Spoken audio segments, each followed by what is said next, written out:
We're going to go over Chapter 19 now, Legal Descriptions and Deeds. This is an important chapter, heavy with exam questions as well, from terms and such. In this chapter, we're going to learn about the three methods of describing real property, the three legal descriptions of land.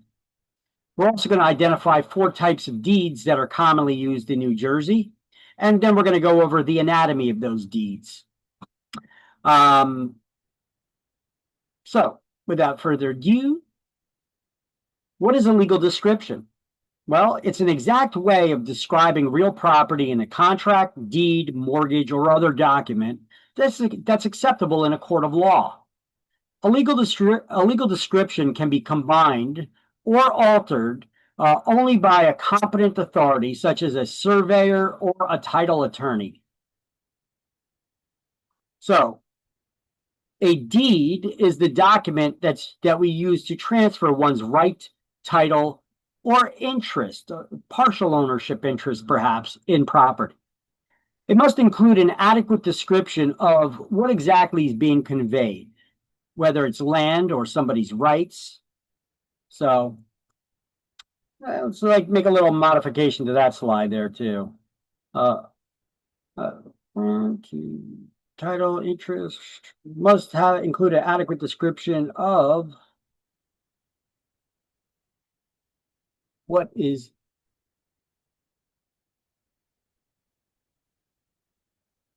being conveyed.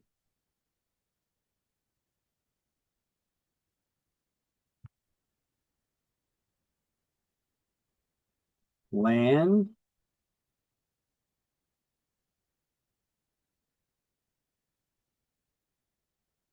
which is land description, or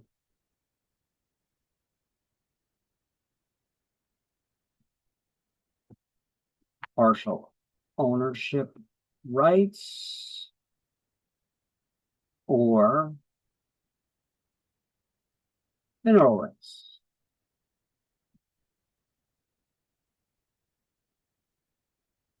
Air rights. Mm, mm, mm, mm.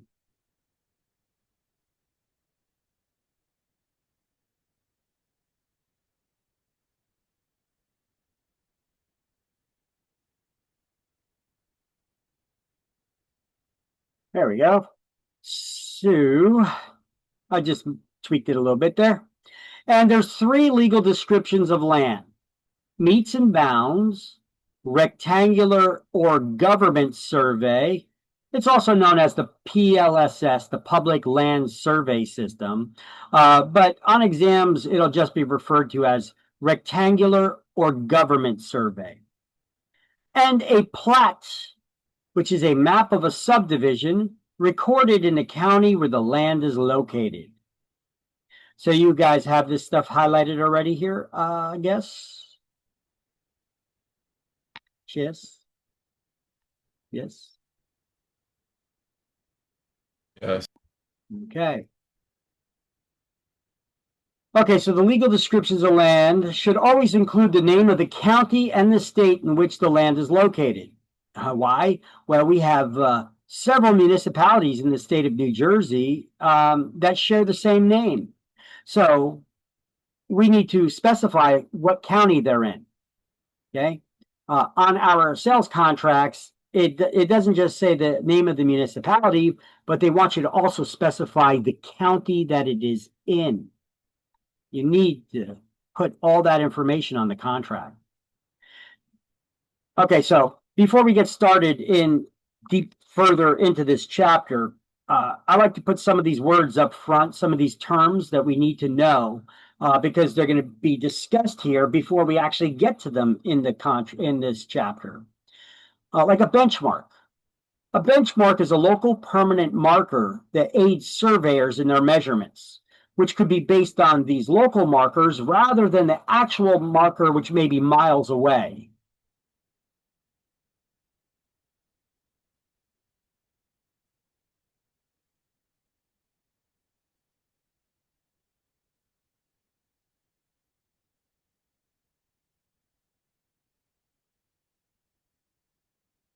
A datum is a measurement of elevation. It's the point, line, or surface from which elevation is measured according to the USGS, that's the United States Geological Survey, which is a department within the federal government that monitors our planet. They define zero elevation as the mean sea level at New York Harbor. That's the average, discounting the extremes from like storms, where we may have temporary higher sea levels during a storm surge, perhaps. So not counting those extremes that are temporary, what is the average sea level? So that is defined as the mean sea level at New York Harbor. And so we have local markers that may state on them what that local datum is. And that is on those benchmarks. Benchmarks may have on them a saying. It shows you, as of this point, you are so many feet above sea level. All right. Do you suppose that they replace those markers often? I mean, we got politicians telling us that sea levels are rising and we're all going to be underwater by 2050, right? Isn't that the spiel that they give out right now? So shouldn't they be changing those markers constantly because the sea levels are rising? Sure, if you believe that. Monuments, I just like to point out the obvious, Sometimes it's not so obvious for people because they're not connecting the dots. So I just like to point out those little details because the devil's in the details. So monuments are the markers that mark a property's boundaries. Surveyors, you could pay them an additional fee when they're doing a survey to put in markers at each of the corners of the property. Not all properties have four corners. Some have more, some have less. And some properties, the corner of the property is a tree. You're not going to cut down a tree to put a piece of rebar in the ground, are you? No. Instead, they would pin a ribbon to the tree. Okay.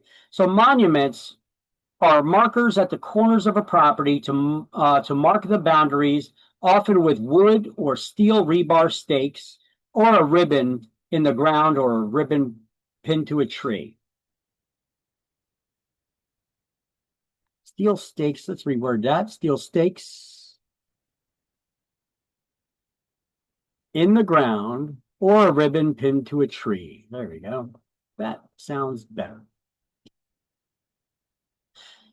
You need to know for exams what a benchmark, datum, and monument is. I just gave you a nice, clear, clean explanation.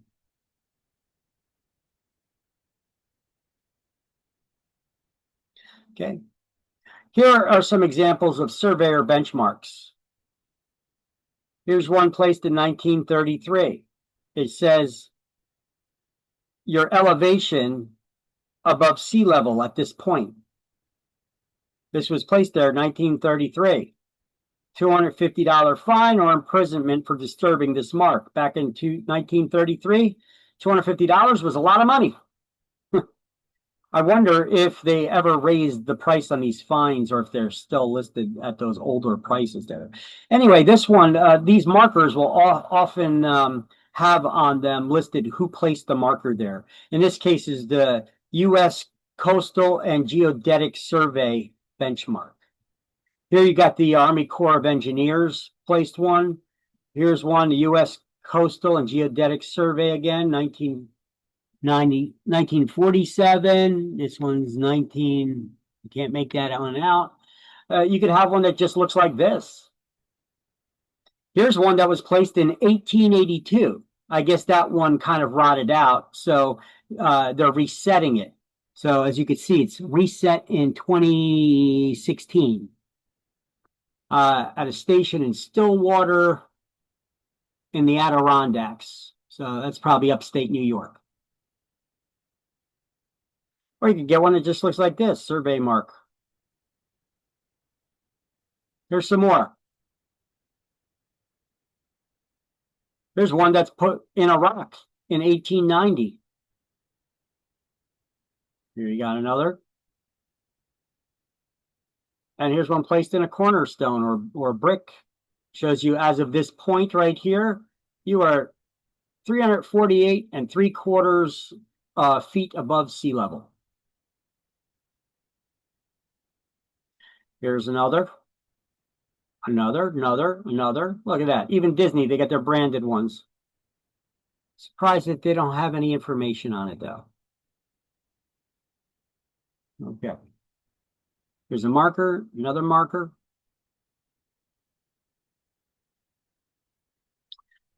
So markers are not just, sometimes they have the sea level on them. They don't all have the sea level on them, as you could see.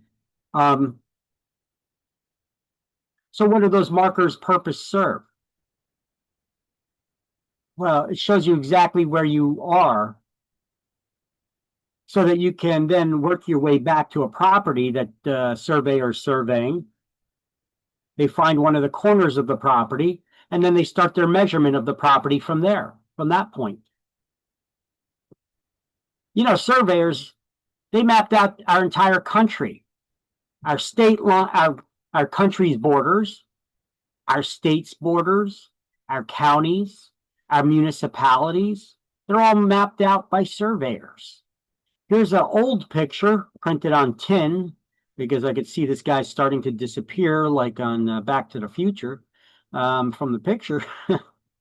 And you got a team of surveyors. Usually you have at least 2 people on a team of surveyors to measure out the land. And here's some common tools that surveyors may use. These are some of the older ones. A surveyor's chain.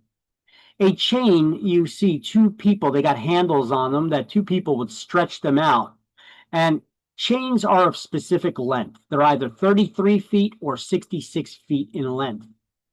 So the surveyor also does map making. So they have to have a lot of knowledge. They got to be good with math. They got to be able to measure curves and arcs of curves and straight lines and angles and be able to do map making. And so they call that cartography. They got to have a lot of skills in order to be a surveyor. So here are some basic units of measure. There's one that you need to memorize for exams. Remember that one? How many feet are in an acre? 43,560 square feet.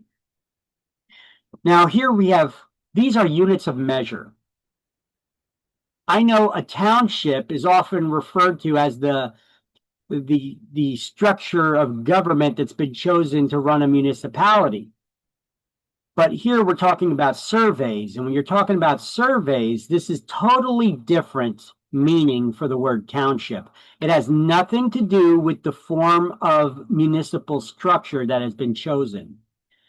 A township is a unit of measure that is 36 square miles. Another way of saying that is 6 miles squared. And within a township, there are 36 sections. Each section is equal to 1 mile square. And just a little factoid, there's 640 acres within 1 square mile. Not that you need to know that. But you do need to know how many feet in an acre, that a township is 36 square miles, and that a section is 1 square mile. And there are 36 sections within a township. Okay. Now there's other units of measure we don't need to study, like 1 square mile, 640 acres, or that a hectare is 100 meters by 100 meters, which is basically 2.47 acres. Okay. So let's get back to this slide. As we build it up and we keep moving forward, I'm going to keep adding the legal descriptions now to this slide that has the definition of benchmarks, datums, and monuments. Oh, looks like I'm going to have to keep updating the monument one. So let me get back there and get my definition for that so that I can correct it.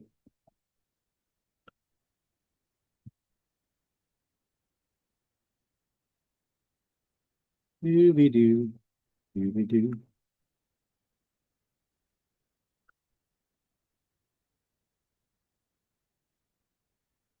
So meets and bounds is a hold off on taking the picture, Coletta. Wait till I get all three legal descriptions up there for you. You'll have it all on one slide. It'll be a lot better. Okay. Um, the legal description of land. There are three of them. Here's the first one, the meets and bounds. It's a measurement of distance and direction around the property's boundaries. It's only used in the 13 original states, and New Jersey's one of them. The measurement begins at a definite designated point called the POB, or point of beginning. It's a designated point at which the measurement begins and ends around the property's boundaries. All right, so it's a measurement of distance and direction around the property's boundary lines. It's only used in the 13 original states, New Jersey being one of them. The measurement begins and ends at a designated point of beginning, and the surveyor's measurement can proceed clockwise or counterclockwise around the property, as long as the surveyor notes what direction they're measuring around the boundaries and must continue in that direction until the loop is closed and ends at the point of beginning where they started. So it doesn't matter if they go counterclockwise or clockwise. They just need to note in the survey which direction they're measuring. Now, monuments are used to establish real estate boundaries. So surveyors put these stakes in the ground. They could be made of wood or iron or ribbons that they pin to trees. You often need to pay them an additional fee for that. So you as a real estate professional should tell your clients they need to pay the surveyor to put those things in the ground if you want to know where your property line is. Like if you want to put up a tree, I'm sorry, if you want to put up a tree. Yeah, if you want to put up a tree. No, if you want to put up a fence, if you want to put up a shed, you're going to need to know and be able to visualize where the property line is. Because just looking at a surveyor's map, it's going to be next to impossible for you to determine or a homeowner to determine where that property line is, unless you got those surveyor stakes in the ground. Then you could tie a string around one to the other, and now you could have a visualization of where the property line is. So often people need these, and it's best if they get the surveyor to put them in when they're getting the survey done. And you should advise your clients to get it, but you should also advise them to ask their attorney how much the surveyor that they send out charges. It's important because some of them can charge as little as $50 for each marker that they put in the ground, to some that could charge over $450 for each marker that they put in the ground. So it could be very expensive. You don't want to find out that they're very expensive after they already did the survey, because then you're screwed. You're stuck with paying whatever fee that they have. But if you negotiate it, or you find out what the fees are in advance, and then get a surveyor in there that doesn't charge that much to put those markers in the ground, that's better. So you gotta do this in advance, though. So here, I give you that little tip. The real estate agents should advise their clients to shop around for surveyors.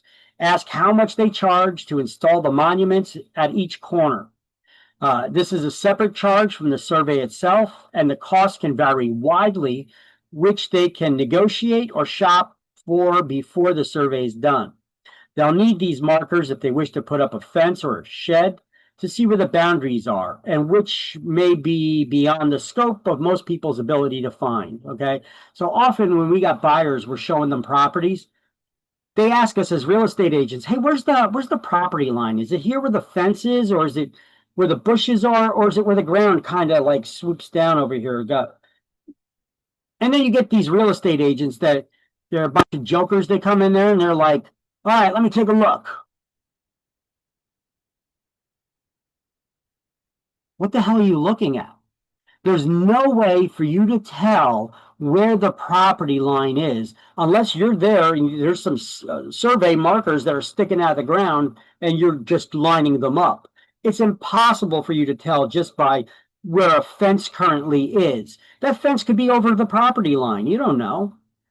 Looking at the contours of the ground or where rows of bushes or hedges are, that's not going to tell you, that's not going to give you any indication of where the actual property line is. And so now I taught you this, so you should know better and not be doing stupid things like this. I see agents that do it from time to time where they're showing properties and somebody asks them where the property line is, and they're like, what are you looking at? You know, unless you're lining up a couple of surveyor stakes, there's no way for you to tell. All right. So let's do the highlights on meets and bounds and the point of beginning, and that monuments are fixed objects used to establish real estate boundaries.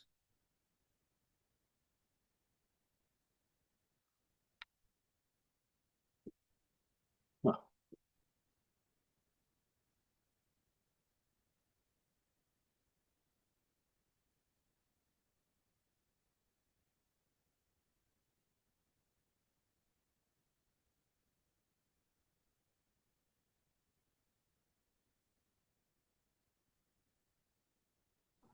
I got my check today. how much did you? What, the $13 or whatever it was, or It was how, one that wasn't listed. It was $2,100. nice, I don't know what I would do. nice. So this class more than paid for itself, right? That's beautiful. I love to hear that. Anybody else check that missing money, the New Jersey's unclaimed properties page? See if they found anything. Anybody put in a claim yet? No? Well, I'm glad that you got that. That's awesome. I love to hear that. Okay. So everybody got these highlights down? All right.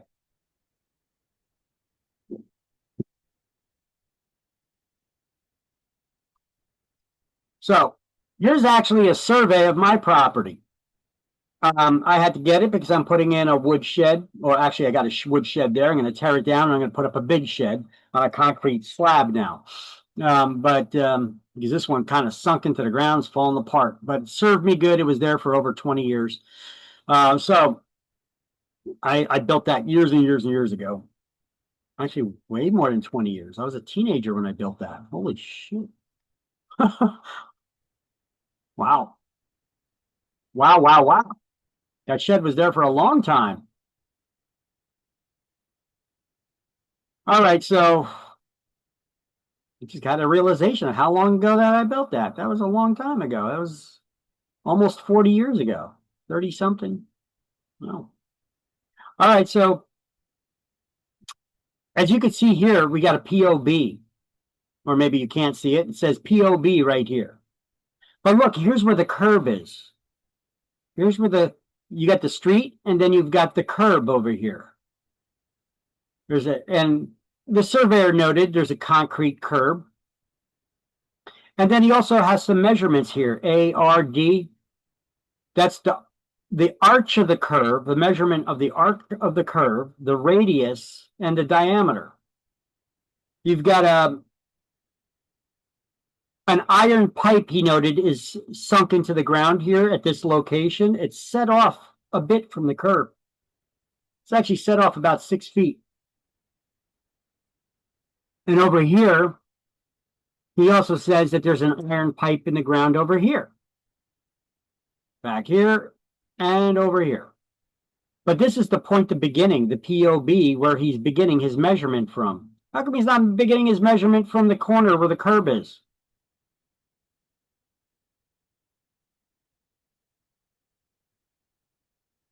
Your municipality has an easement right for the first 6 feet of your property. Did you know that? If they wanted to, they could plant a tree in front of your house without your permission, or put a telephone pole there. I actually have one right there. And I expanded my driveway right around the telephone pole, which I shouldn't have probably done, but I'm getting them to remove the telephone pole. They're supposed to have done it already. I got to reach out to them and have them move it over a little bit. But here you can see they make notes that there's a fence over here where the property line is, and that the property line's over here, but the neighbor's fence back here is coming onto my property in this corner. And that fence is a wooden fence, and it started to lean over and rot. So they came over and they notified me, hey, we're not going to have a fence for a couple days as they're putting up a fence. They're going to take down the old one. They're going to put up posts. It's going to be a couple days before the new fence is up. And I said, great, just make sure you get a survey this time because your old fence was on my property. So now it took a little more time because they had to now arrange to get a survey done. They were going to put it right where it was. And I was like, no, it's on my property. The back part of my property has two separate properties that I back to. And both of them have the fence that's partially on my property. Over here, when it gets out to this point, it's not that far on my property, but it's about 1.5 feet on my property. So I told them, set it back. So this is what a survey looks like for a property. Can you tell where the property line is if they gave you a piece of paper like this? Can you find the exact point of where the property line is on your property? No, not unless those surveyor, they got those iron markers in the ground that you can have a metal detector. You go over, you find it. So this surveyor, what he did is he just dug up the grass a little bit and like turned it over so that you could see so I could see where the metal piece of rebar was. And he put in a wooden stake in the ground right next to it. Now, this is, I actually found this in the public records. This is what or actually, no, I got this from his marker, from his report of the survey. This is what a survey would look like. Some older surveys could read differently. They could be like, starting at the bend of the road where this street and that street meet, and then meandering along the riverbed for about 150 feet until you reach the old oak tree. Then you're gonna go due east for approximately 200 feet until you get to the old somebody's property line, whatever. You could have old surveys that read like that. This one's a little bit more modern, I guess, even though this one is using some wording from older times. Yeah, this is one I found in the public records. This is not from my surveyor's report. Look how it reads. It says, at the tract or parcel of land and premises situated, lying and being the city of Linden, county of Union, and state of New Jersey, which is known as designated as Lot 8, Block 199-106, on a map entitled Map of Sunnyfield Incorporated, Section 1, Linden, Union County, New Jersey. Look, my neighborhood is built on what was formerly a golf course. Okay, I actually had, when we first moved here as a kid, they still had one of the golf holes in my backyard with a little plastic putt hole, even though it was built in 1950 something. It shows that, let's see, David Ross, Professional Engineers and Land Surveyors in Linden, September 1949, filed in the office and registered Union County on January 13, 1950, as of map 335B. Okay, well, my block is 335, so the foregoing premises are further described in accordance with a certain survey made by WMC Sweeney Associates, dated November 18th, 1978. That's when we bought this property and had a survey redone. Beginning at the point of the southwesterly sideline of Sunnyfield Drive. They're not even near my property. This is all the way down the block where they're starting their finding out where exactly they are in this planet. They got to find these two intersecting points, and then they work their way back from that to my property. Or if there was a surveyor's marker there, they could work their way back to the corner of my property. So they show, beginning at that point at the southwesterly side of Sunnyfield Drive, which is point its distance of 312.06 feet along various courses and distances. I don't know how one surveyor to the other can pinpoint the location based on these descriptions, but I guess that's part of their education of becoming land surveyors that they do. So I'm not going to read this whole thing, but once they find that and they work their way back to my property, it says along the said southwesterly sideline of Sunnyfield Drive in a general southwesterly direction on the curve to the left, having a radius of 325 feet and an arc distance of 56.72 feet to a point. That's the point of the beginning. Fence south 55 degrees, 30 minutes, 0 seconds west for 123.52 feet to a point. Fence. Okay, this is the way that they do their measurements. Now, I could give you an easier measurement. I could just say, hey, we got a measurement, we got a survey like this, and let's just say everything is due north, west, south. But as you can see, my property is not a perfect rectangle, right? But if it was a perfect rectangle, they could say starting at the point of beginning and moving due north. Is that due north? Well, I don't have the compass thing here. On mine, I cut it off. I could say due north for 123.52 feet, then due east for 78.74 feet, then due south, and then due west, returning to the point of beginning. That's basically the way that those surveys measurements would read. Here's a picture of the survey map of my property, or the tax map of my property for the subdivision. So you see block number 335, lot 5. Okay, so let's get to the next legal description of land. The rectangular survey is also known as the government survey or the public land survey system, but on exams, you'll only see it as rectangular or government survey. This legal description of land is not used in New Jersey or any of the 13 original states. It's used in Western states. It was established by Congress in 1785. See, New Jersey still uses the metes and bounds system, which was common in Europe and other parts of the world still. This was a new measurement of land that was established by Congress in 1785. As pioneers moved out west, now you could see they got more square or rectangular shapes. So the measurements locate land using principal meridians and baselines measured by degrees of latitude and longitude to find areas of land called townships, which are 36 square miles in size. And each section within a township is 1 square mile. So how big is a section? 1 square mile. How big is a township? 36. And they are numbered. So how are they numbered?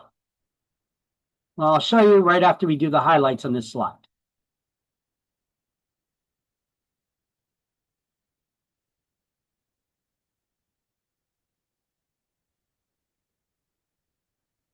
And they show you here in New Jersey, the term township references towns or boroughs, each one which is totally separate entity and are unrelated to the other, complete with separate administrations, police departments, and the like. Under the rectangular survey system, the term township has another meaning. Yeah, it's a unit of measure. That's what its meaning is. It has nothing to do with like Edison Township, Piscataway Township, Woodbridge Township. Those are types of municipalities. Here, the term township is referencing a unit of measure. And a township is what size? How big is a township? 36. 36 square miles. And each one of those squares is called a section. Okay, so here's what if you were to zoom in on a township, this is what a township looks like. There's 36, each township is numbered and can be located by degrees of latitude and longitude. You know those invisible lines that we saw on the globes in our classrooms when we were in school, or on any map. Now, townships are numbered from right to left. and left to right and right to left and left to right until you go all the way down. So the measurement, the numbering starts in the upper right-hand corner, and they start counting to the left. 1, 2, 3, 4, 5, 6. Then 7, 8, 9, 10, 11, 12 to the right, and so on and so forth. So in the book, do this. Put a bracket here, write units of measure. Townships are 36 square miles. Sections are, township is further divided into 36 numbered sections. And then you make a little arrow here pointing each section contains 1 square mile. And this is an example. You should also write this in your book. This is a legal description of land using the government or rectangular survey method. It looks like this.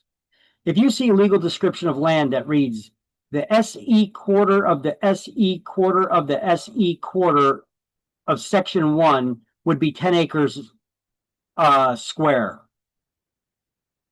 That's the rectangular or government survey legal description of land.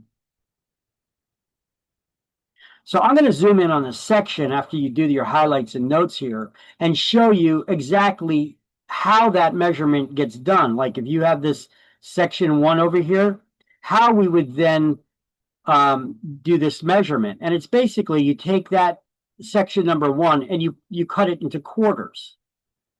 And then this is the southeast quarter. And you cut it into quarters further. That's the southeast quarter of the southeast quarter. Then you cut it into another quarter. And that's the way the measurement gets done. But I'll show it to you in a bigger square so it's easier to see. Just get those highlights and the notes down and let me know when you got it.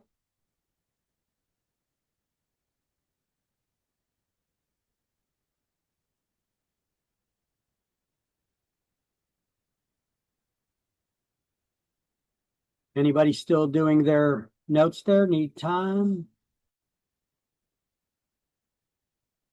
Good. No, everybody's good? You guys are quick note takers or screenshot takers, one or the other, I'm not sure. Okay, so here's section 16, okay? So in this one, they got section 16 over here, which is, I think, usually reserved for government. And section 14 is usually reserved for schools, I think. So here is one section that's already divided up. But if you see this legal description of land, this is the way that it works. Imagine I draw a cross right through this square. So now you could envision that this is the southeast section or quarter, right? So the southeast quarter, now let's cut it into quarter again. And this is the southeast quarter of the southeast quarter. Now let's cut quarter that again. And now this is the southeast quarter of the southeast quarter of the southeast quarter, which is 10 acres in size. That's the way that they do their legal description. Now, you don't need to know how to read the surveyor's map or description. What you do need to know is that if you read a description that looks like this, the SE quarter of the SE quarter of the SE quarter is 10 acres in size, that's the rectangular or government survey. Remember, the legal description of land in the meets and bounds starts at a definite designated point called the point of beginning. And then it works its way around the property, right? So it would read in a different way. So here are those imaginary lines that we see on the globe, right? The principal meridians and baselines, you know, like the equator and the time zones, right? So those principal meridians and baselines, which are separated by degrees of latitude and longitude, are used to locate areas of land called townships, which are numbered. And then within a township, you could zoom in on it to get to a section. And then with that section, the land is further divided to find where your property is located. So in case you go to get your license in a different state that's not one of the 13 original colonies, then you'll need to be familiar with the rectangular and government survey. Okay, let's go over now the last one, which is a plat map. which is a map of a subdivision indicating the location and boundaries of an individual property, which then that map is recorded in the county where the land is located. So each lot location is designated by lot and block number, just like the tax maps. Actually, the tax maps in your city are comprised of many plat maps that they put together. So they're often combined with the meets and bounds measurement system as well. So once they find your location of your property by lot and block number, then we have the meets and bounds description where a survey would survey your property and says, starting at the point of beginning and moving in this direction around the property, okay, for so many feet, then moving in a different direction for so many feet, okay. All right, Coletta, so if you want to snap a picture of it, you're good to go now. Well, hold on a second. I lied. Let me, I got to do the correction with these monuments and these things.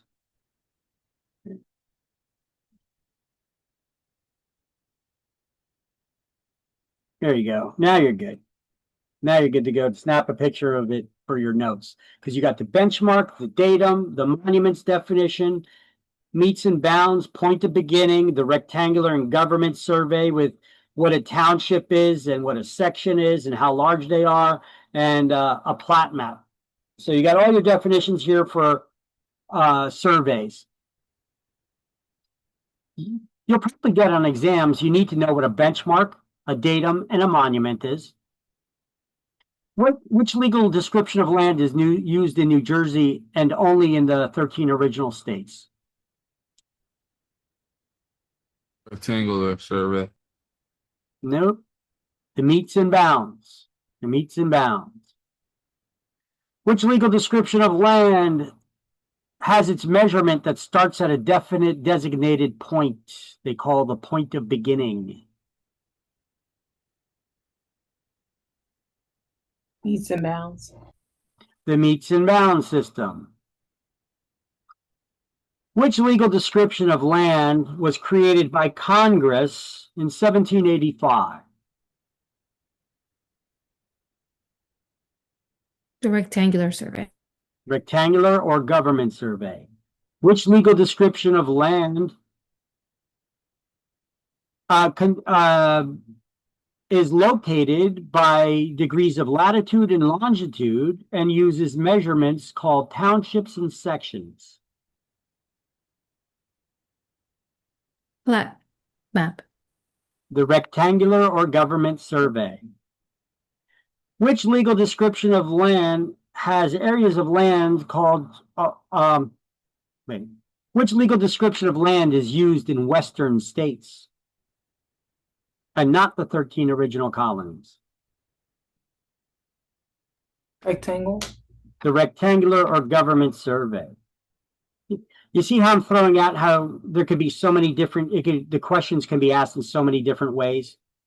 So you really need to understand that meets and bounds is the legal description that we use in New Jersey.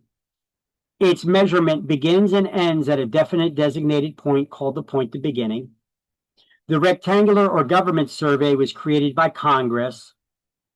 It uses areas of land that are called townships and sections. A township is 36 square miles and contains 36 sections, which are 1 square mile each. Yeah, this legal description of land was created by Congress and is only used in Western states. And then, which legal description of land locates areas of land called lots and blocks? They're designated by lot and block number and is often combined with the meets and bounds legal description. That would be a plat map. Okay. So there you go. Snap a picture of it. These are better notes, easier to study than the book, which are highlighted and all over the place, disjointed.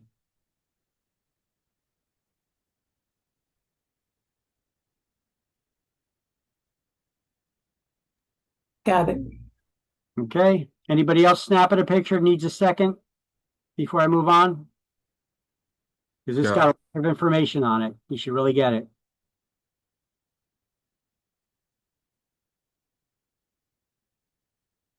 All right. So once again, a plat map is a map of a subdivision recorded in the county where the land is located. It locates individual properties by lot and block number and combines the meets and bounds measurements of each individual property boundaries to get those measurements together. Every municipality consists of many subdivisions that were built over the years as the municipalities were being developed. The tax maps are basically all the subdivision maps within the municipality that are then joined together. A description of land designated by lot and block number in order to locate on the map. The plot map of a subdivision, the land is further divided into lot and block numbers and indicates the streets, access roads for public use. Each subdivision plat for condominium descriptions. Each unit also references elevation. Because if you look at a flat map, it looks like if it's a 3-story condo with 3 different units, one above the other, it looks like there's 3 units located at the exact same location if you looked at a flat map. But if you turned it sideways and went 3-dimensional with it, now you could do a measurement of elevation and say, okay, this unit begins at this elevation and ends at this elevation. And then the unit above you begins at this elevation and ends at that elevation, so many feet high. So measurements of elevation is important for condominiums. But it's also important when you're trying to prove that your property is not in a flood zone. Because if you look at a flat map, it could look like your property is right next to a river, so you're definitely in a flood zone. However, if you turned the map sideways and made it 3-dimensional, you could see that you're on top of a mountain, and there is a river, but that river is in a valley below. So you got 0 chance of being flooded, So that's why these 3-dimensional maps or the measurements of elevation can be important. Here's another example of a subdivision map. Has several subdivisions here. You got one here, another one here, and another one there. So a plat of a subdivision is filed in the clerk of the county where the land is located. This is on page 356. And that's where you have the title, recorded plat of a subdivision, and then put a / map of a subdivision.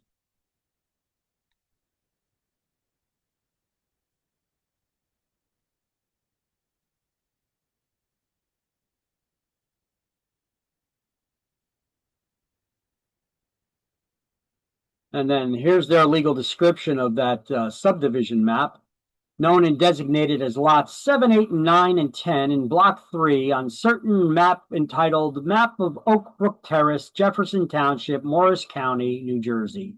Filed in Morris County Clerk's Office on August 8, 1893 as map 509.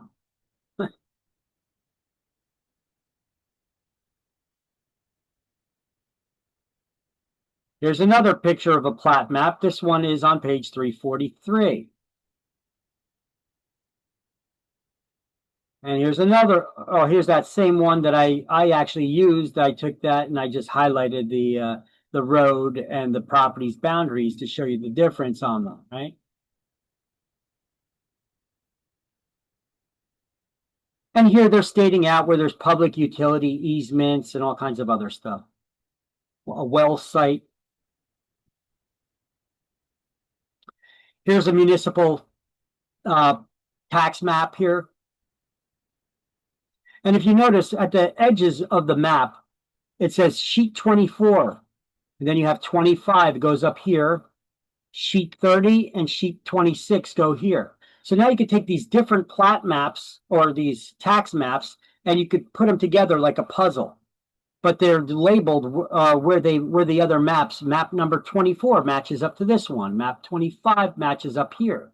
You know, that's how you could map, you know, put together the big map of the whole city.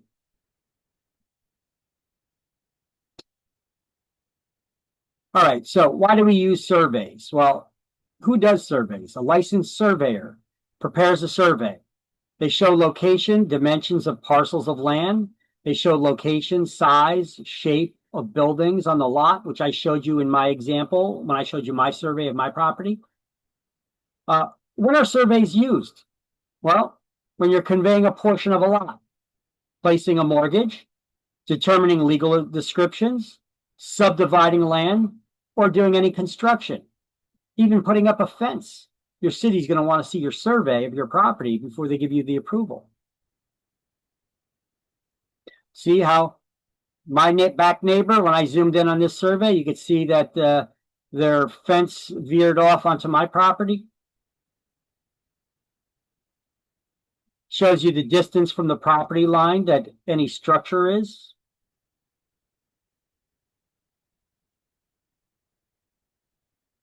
Here's an actual picture during the winter months where my grass was not so green. But you can see that telephone pole that I want them to get moved. It's right there on the edge of my driveway. We got to swerve around. So I'm going to try to get them to move it over here. But the surveyor put their marker in the ground right here, a wooden stake, because there was already a metal stake in the ground there. And he just kind of like dug up the grass and flipped it over. So there was actually a metal stake there, metal stake back there, in each of the corners of the property. And you could tie a string around one to the other to see the property line. Look how far it's set back off the curb. Because the city has an easement right for the first 6 feet.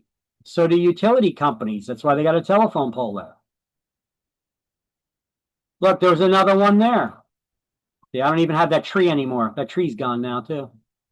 This tree fell down in a storm, and then this one did later. So you could wrap one around the other. Even though my property's all the way up to the curb, the surveyor marks only take place here.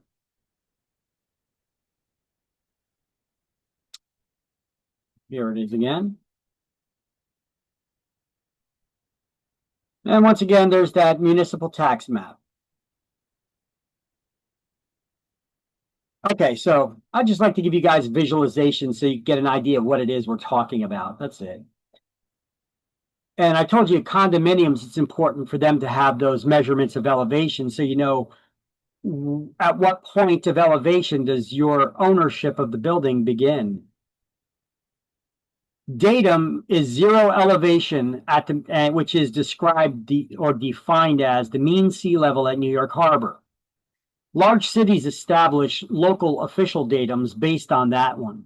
So do surveyors, when they come to measure your property in Linden, like they did mine in Linden, did the surveyor go all the way to New York City Harbor, measure the elevation of the water there, and then work his way all the way back to Linden, to my property, to figure out what the elevation was? No. But at some point, a surveyor did. But along the way, they put those permanent local markers that aid surveyors in the future in their measurements.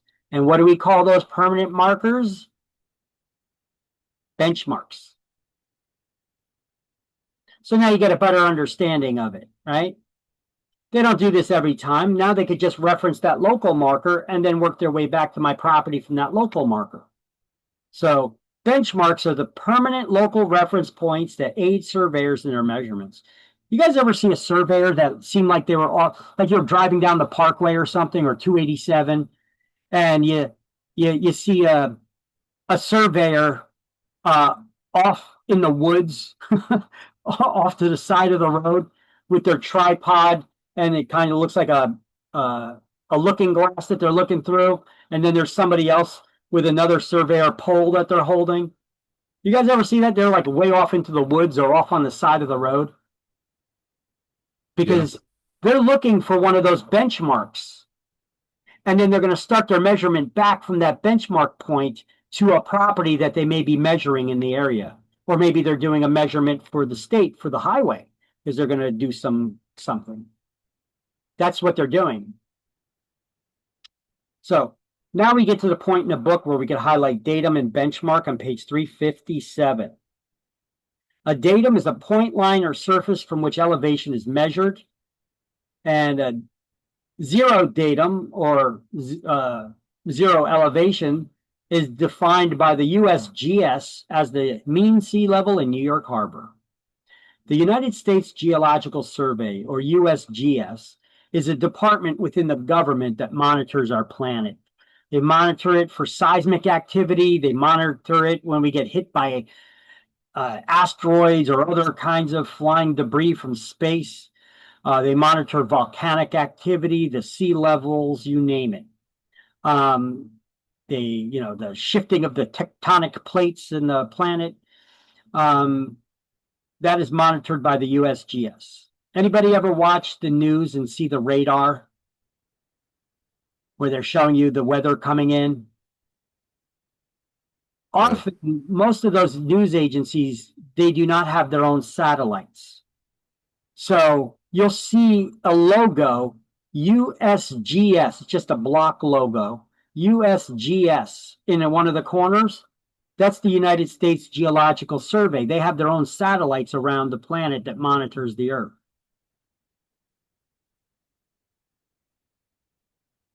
Okay. You guys got those highlights in? Okay. And once again, we got this in case you needed it. So I have to make once again, correction there.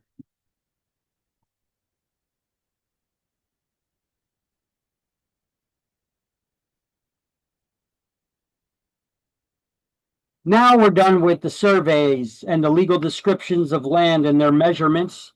And now we get into the second portion of this chapter. It's a long chapter about deeds.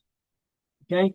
Before we get started in the deeds, I'll give you guys a minute break so that I could return my cheese dip back to the refrigerator because I'm not going to be eating it. And you guys can go to the bathroom or do whatever. So I'll give everybody a minute break here so you could go get yourselves, refresh your drinks, go to the bathroom, do whatever you need to do, and then we'll get back and we'll finish this chapter. Okay? So let me pause this recording.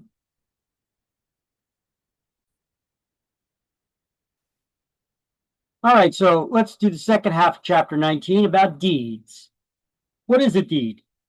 A deed is a written instrument where an owner of real estate intentionally conveys their rights, title, or interest in a parcel of real estate. So, parties to a deed are the grantor. That's the owner who sells or gives the land. And the grantee is the one who acquires the title. The grantor has to sign the deed in order for it to be valid. The signature by the grantee, the buyer, is not required to make the deed valid, but the grantee must be named in the deed so that they could be readily identifiable. Deeds don't need to be dated. Why? Because the transfer of ownership takes place upon the delivery and acceptance of the actual deed itself. So it doesn't matter what the date is that's in it. Deeds must be signed and dated, and their signatures acknowledged. That's another term for you to know, acknowledged, by all parties confirming their identity by a notary, judge, attorney, or other trusted person like a elected politician. That always gives me a chuckle. Before it can be recorded into the public records. Now, deeds are valid even if they're not recorded in a public record.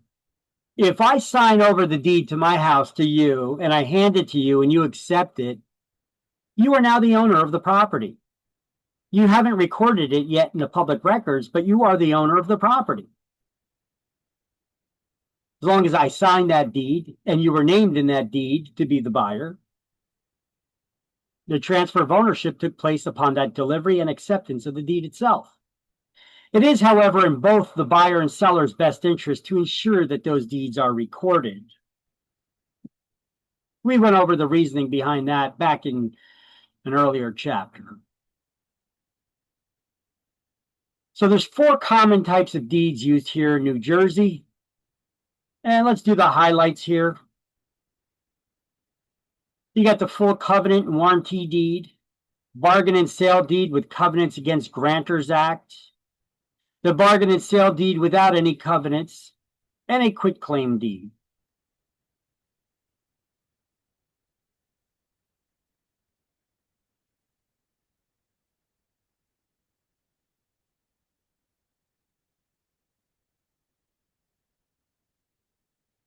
Do the highlights, break the notes, let me know when you got them so I know when I can move on.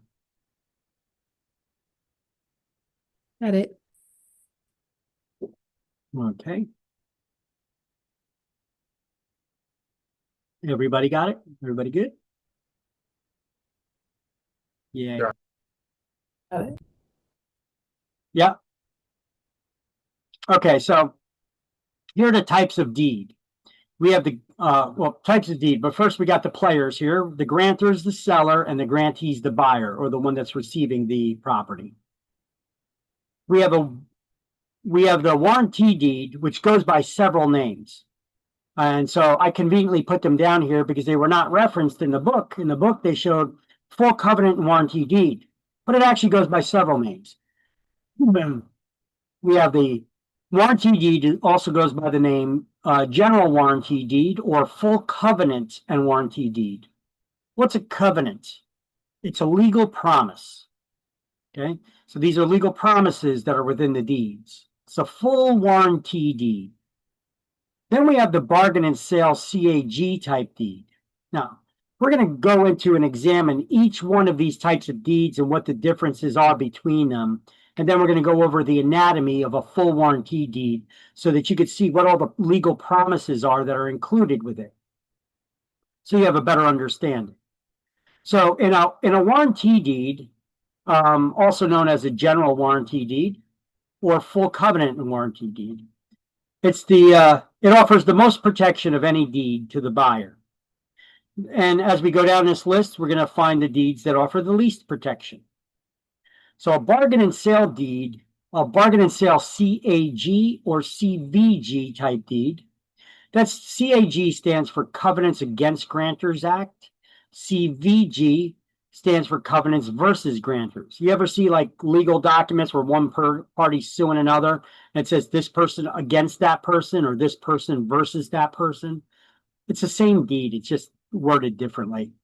So the bargain and sale CAG, bargain and sale CVG, also known as special warranty deed or a limited warranty deed. Then we have a bargain and sale deed. Nothing else after that. You heard silence, right? That's the bargain and sale deed with no covenants, no legal promises. That's very different than the bargain and sale CAG type deed. So don't get lazy and mean to say bargain and sale CAG type deed and just say bargain and sale deed, because that's a wrong answer. That's a totally different type of deed. It also goes by the name of a straight bargain and sale deed, or which is sometimes used in auctions and called a sheriff's deed as well. And then lastly, we have a quitclaim deed, which offers the least protection of any of the deeds. So now we're going to go over each one and find out what each one, the differences are. First, let's highlight the warranty deed. On page 358, also known as the general warranty or full covenant warranty deed, provides the greatest protection of any deed. And then these are the legal promises, the covenants that are made in it. We don't need to study or memorize them. I'm just underlining them because I usually just explain them, and I will. You may want to put a circle around this or highlight it because it's also important to understand that The covenants in a warranty deed are not limited to matters that occurred during the time the grantor owned the property. They also extend back to all previous owners throughout history.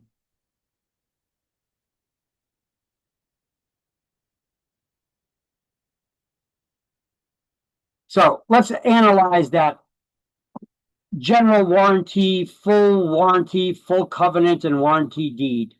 What are these legal promises? So we have the covenant of season. What is season? These are not the things that we sprinkle on foods. Season means you're seized of the land. You are in possession of the property. It is yours. So the grantor warrants that they're the owner of the property and they have the right to convey the title to it. The covenant against encumbrances. The grantor warrants that the property is free from any liens or encumbrances and is willing to defend it against any parties who may bring claims that they have an interest in the property. So an encumbrance is a claim by another or a liability against real estate, such as taxes, judgments, liens, restrictive covenants, easements, or licenses, etc., that may diminish the use or value of the property which the grantee, the buyer, was not originally made aware of. And the covenant of quiet enjoyment.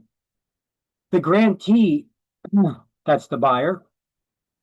The covenant of quiet enjoyment is a guarantee that the title is good against third-party claims against it, and they'll defend it in court against anybody who makes claims or rights of interest or ownership in that property.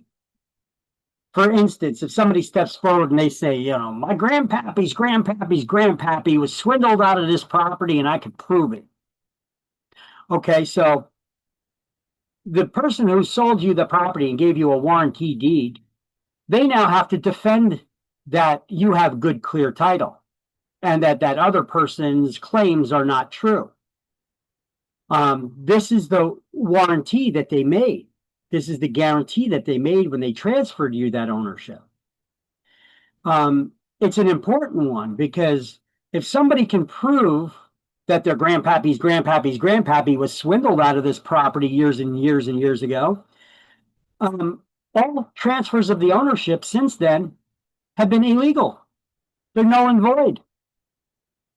Reason being, you can't, even though you paid for the property, you can't keep stolen property. That's like if I sold you a stolen TV, you can't be like, well, I paid for it, so it's mine, I get to keep it. Cops ain't going to let you keep it if they find out you're in possession of a stolen property. Even if you bought it, you bought stolen property, you can't keep it. So the same way in real estate. So if there was ever an improper transfer of ownership of a property, it's basically an illegal transfer. And all the transfers of ownership since then are not legal. So even though you took out a mortgage loan, you put tens of thousands of dollars to buy a house, you got to give it up. You don't get to keep it. What about all the money I put into it? Well, that's why you should have gotten title insurance.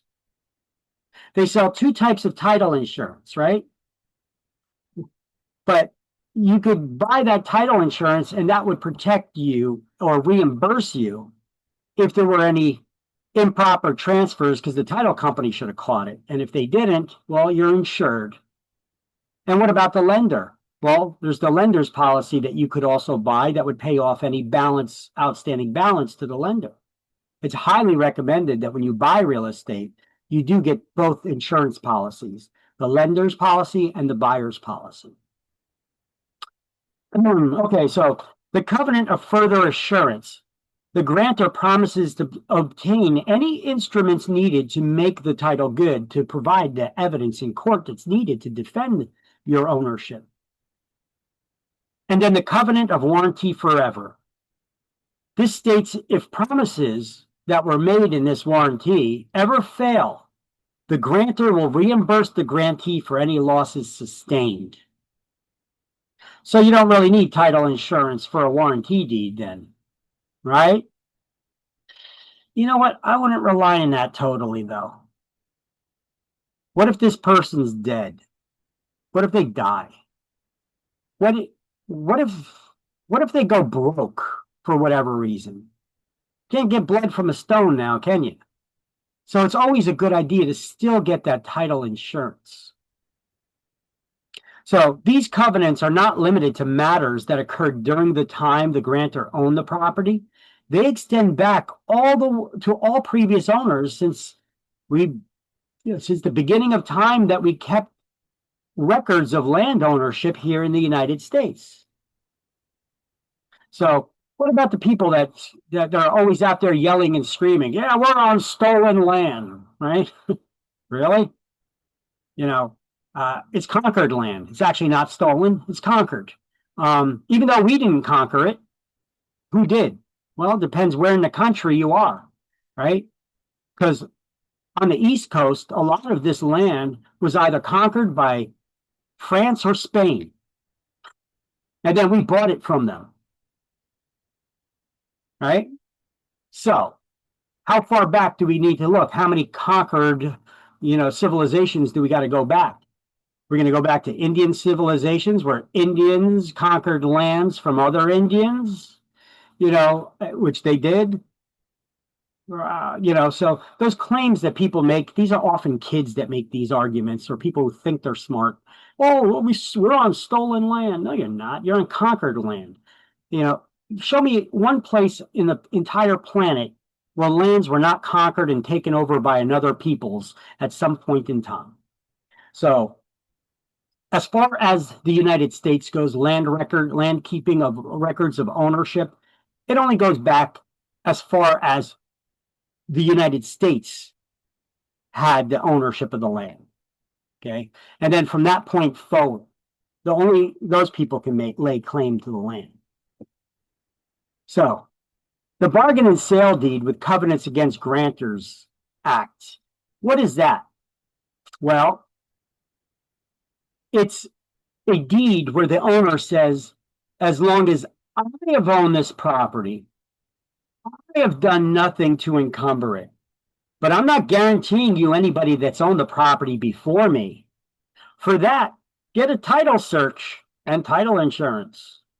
I'm only guaranteeing that as long as I've owned the property, I've done nothing to encumber it.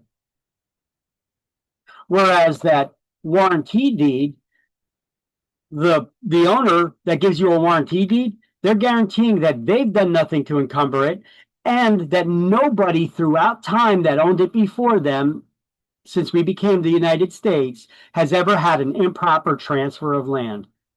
That's a pretty lofty promise to make. I wouldn't do that. Would you? I mean, how can we guarantee that? Maybe sometime in the 1700s that maybe somebody did an improper transfer. I don't know. I'm not going to put my neck on the line for that one. But a bargain and sale deed with covenants against grantors act, that's more realistic. I can guarantee that as long as I've owned the property that I'm selling you, I've done nothing to encumber it. And for anybody before me, yeah, get a title insurance, get a title search and a title insurance policy to protect you. That's probably the best way to go about it. And this is the most common deed that's used here in New Jersey. So do the highlights here for this on page 361. That basically says that.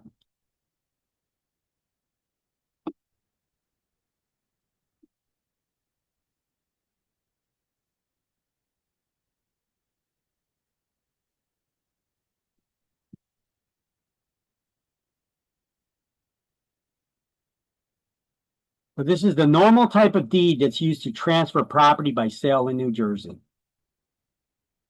It used to be on our sales contracts, it was a blank line.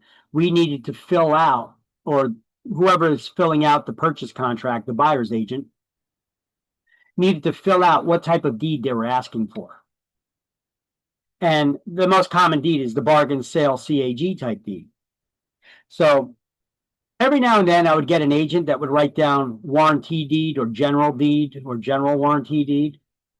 And I'd have to call up that agent and I said, you need to rewrite this contract because there's no way in hell I'm going to have my client sign this contract agreeing to give you a full warranty deed.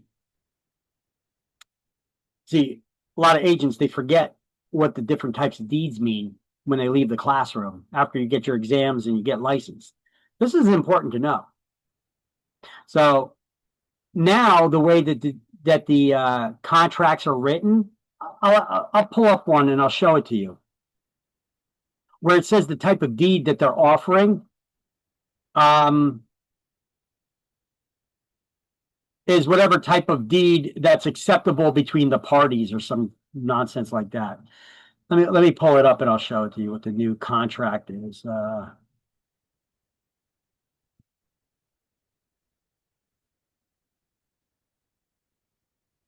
right, here's an example of one. This is the Opinion 26 notice, which is the cover page of any contract prepared by licensees telling people they have the right to hire an attorney. It's the cover page of any contract we prepare. Then beneath that, let's see, is the first page of the sales contract. And where's the section here that talks about types of deeds? Or see, quality and insurability of title. It's going to be somewhere around here.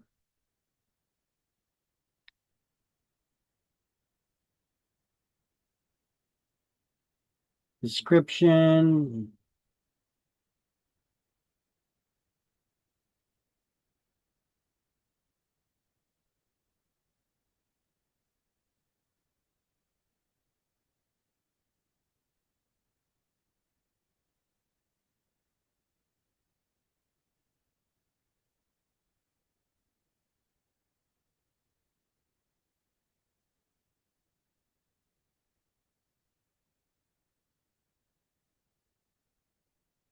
Yeah, it may be quality and insurability of title. So let's go to section 11.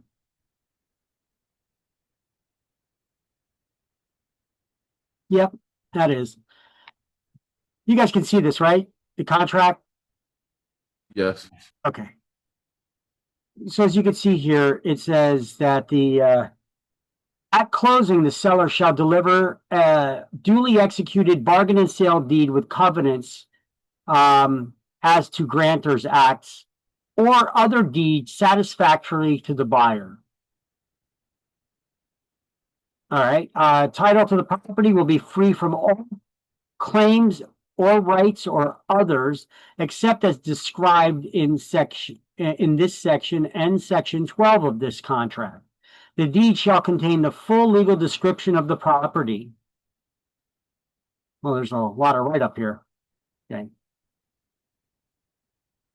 So the sale will be subject to utility and other easements and restrictions of record, if any, and such sale of facts as an accurate survey might disclose, provided such easements or restrictions does not unreasonably limit the use of the property. Generally, an easement is a right of a person other than the owner of the property to use a portion of the property for a special purpose. A restriction is a recorded limitation on the manner in which a property owner may use the property. Buyer does not have to complete this purchase, however, if any easement, restriction, or facts disclosed by an accurate survey would substantially interfere with the use of the property for residential purposes. A violation of any restriction shall not be a reason for a buyer refusing to complete the closing, as long as the title to company insures the buyer against loss at regular rates. The sale also will be made subject to applicable zoning ordinances, providing that the ordinances do not render title unmarketable, unusable, unsellable.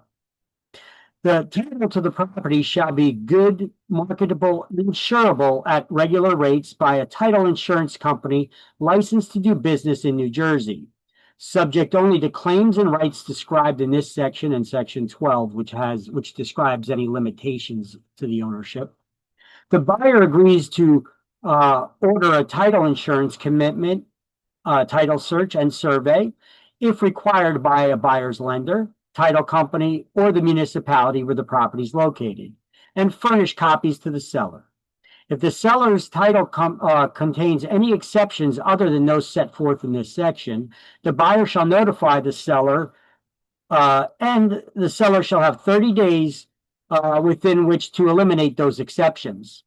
The seller represents to the best of the seller's knowledge that there are no restrictions in any conveyance or plans of record that will prohibit the use and or occupancy of the property as a, and then we have to fill in here, 1, 2, 3, or 4 family residential dwelling. How come we're not going to do anything more than 4? Past 4 is commercial. Because past 4 is commercial, and we cannot prepare contracts for commercial properties. So the seller represents that all buildings and other improvements on the property are within the boundary lines, and that no improvements on adjoining properties extend across the boundary lines. What do we call it when there's an illegal extension beyond the border, beyond the boundary of a property? Encroachment. An encroachment. Now, if a seller is unable to transfer the quality of title required, and a buyer or seller are unable to agree upon a reduction of the purchase price, buyer shall have the option to either void this contract, to get out of the contract without penalty, in which case the monies paid by the buyer towards the purchase price shall be returned to the buyer, together with the actual cost of the title search and survey and the mortgage application fees in preparing for the closing, without further liability to the seller or to the proceeds of the closing without any reduction of the purchase price. Okay, so that's currently the wording of what our current contracts say now. It's been updated many, many times over the years and has changed substantially since I've gotten into business of what they put in here. This sample contract, I did make available for you in the shared Google Drive, by the way. You see, this is how you fill it out, you know. You put in the buyer's information, seller's information, the property address, the municipality where it's located, the name of the county, and the lot and block number, which you get from tax records, the purchase price, how much the deposit was, that good faith deposit initially, and any additional second deposit, and what the balance of the mortgage is that the buyer needs to come up with and get qualified for to purchase this property.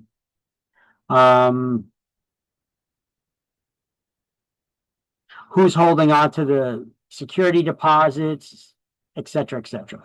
So I'm not going to go over this contract right now, but you guys can look it over. A copy of it is in the shared Google Drives available to you. All right. Let's get back to the slideshow. Oop.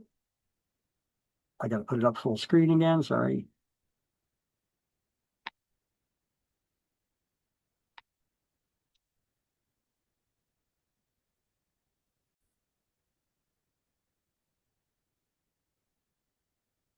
All right, and now we're going to look at a straight bargain and sale deed without any covenants, without any legal promises.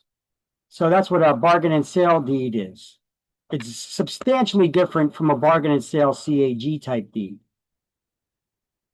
So it's a straight bargain and sale deed, and where the seller only says that they have the legal right to convey the ownership of the property. They're not making any promises as to the quality of the title and that it's free from any liens or encumbrances. They're just saying, I got the legal right to sell it. So there's no express warranties as to the quality of the title. The grantee, the buyer, has little recourse if defects appear later. So, caveat emptor. That is Latin for let the buyer beware. It is not pronounced caveat emptor. It's caveat emptor, means let the buyer beware. Another term you should add to your definition list. Now, this type of deed is often used in sheriff sales, foreclosures, and tax sales. Because sheriff's department's just saying, hey, we're not guaranteeing the quality of the title. We're just saying that we got the legal right to sell it. So it does not express any warranties. However, it does imply that the grantor holds title to the property and has the legal right to sell it. So let's highlight that. And when you got that, tell me so I could change the slide. Got it. Okay. And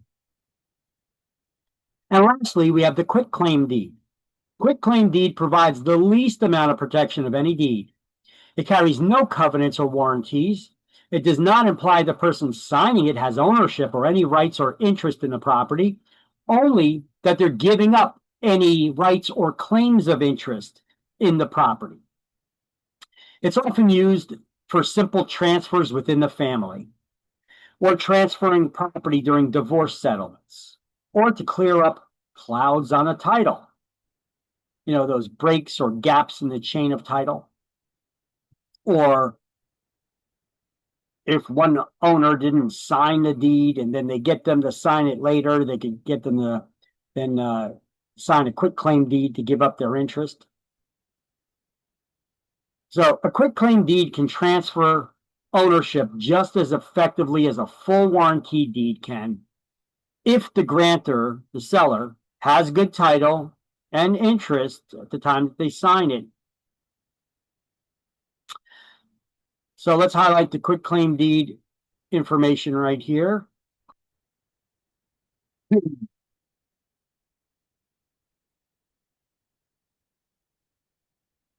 So by signing a quitclaim deed, you're not even saying that I have any interest in this property.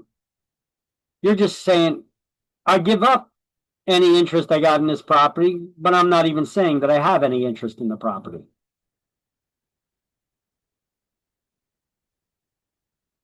So, for instance, let's just say that we got a married couple that's selling a property that's not the primary marital residence, and only one of the parties, one of the spouses, is listed as the owner. You may want to get the other to sign a quitclaim deed, just so that they don't make any claims in the future. Hey, I had a legal right to it, and I never signed a deed. I never agreed to it, and they come after you later. Remember, because in certain circumstances, the spouse does not have any interest in a property. And when is that? If they didn't buy the property, their name's not on it.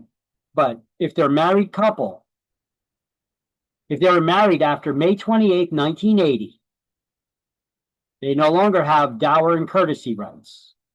So you just want to make sure. So you're going to get that other spouse that's not named on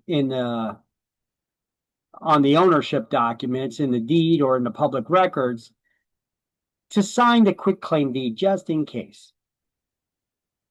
You're not gaining anything if they don't have any ownership interest, other than the assurance that they're not going to come after you because they signed a document that gave up any interest that they may or may not have in the property. You see where it would make sense to get them to sign that? But keep in mind, it can just as effectively transfer the ownership as a full warranty deed. Can I change the slide? Is everybody good? Yeah, it's good. Okay. So what are the requirements to make a deed valid?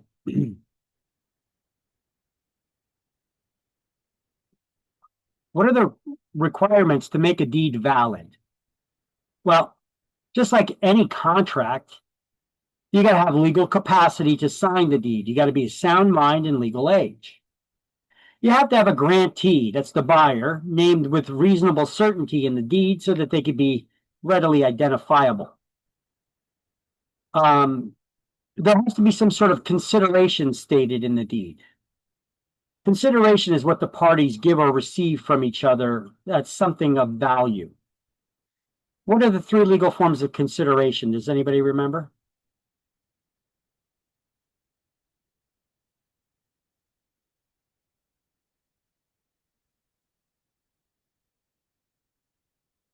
Is that a yay or a nay? Why is everybody so quiet? What One are of them was like cost, like getting something monetary. Okay, so exchange of goods or services, love and affection. And what was the word that they used for money or mortgage loan?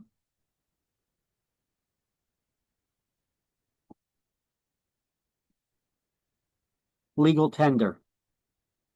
Okay. So, granting clause is the heart of any deed. The granting clause explains what exactly is being sold or transferred. It could be ownership interest in the property, but it could also just be air rights, mineral rights, water rights, etc. The habendum clause always follows the granting clause. It begins with the words to have and to hold. And that's probably all you need to know for exams. But that doesn't tell you what the hell it is or what it does. So the granting clause is the heart of the deed that explains what exactly is being sold or transferred. And the habendum clause is any time something needs further clarification that was mentioned in the granting clause, it is listed in the habendum clause. For instance, if two people are buying a property together, one put up 75% of the cash and the other put up 25% of the cash. If you don't specify it in the deed that you're anything other than 50-50 owners, well, you're 50-50 owners, no matter who put up what money. So where would you specify that in the deed? In the habendum clause. That's where things need further clarification. And then we have to have a legal description of the real estate. What are the three legal descriptions of land that we just went over? Well, got it right here. Meets and bounds, government or rectangular survey, and a plat map. So deeds do not need to be dated in order to be valid or signed by the buyer unless they try to record the deed in the public records. And then everyone's signature is required and must be acknowledged before the deed can be recorded. And you should do this as soon as possible. So here's all those requirements for a valid conveyance. I just want you to highlight deeds do not need to be dated in order to be valid, but also right there, or signed by the buyer or signed by buyer unless they want to record it. Are you required to record your deeds in the public record in New Jersey?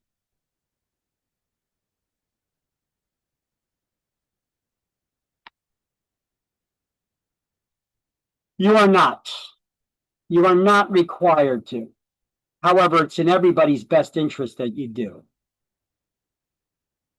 It's in the seller's best interest. It's in the buyer's best interest. Because if anybody ever trips and falls on the property, who's going to get sued? The person who's listed in the public records as the owner. And that'll be the last owner who sold you the property. So they're going to want to make sure their name is no longer listed as the owner on record.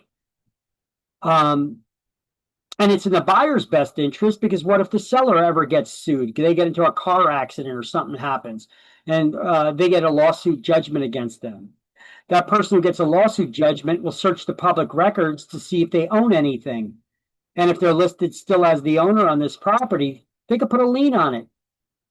So it's in the new owner, that buyer's best interest to make sure that that deed is now put in their name.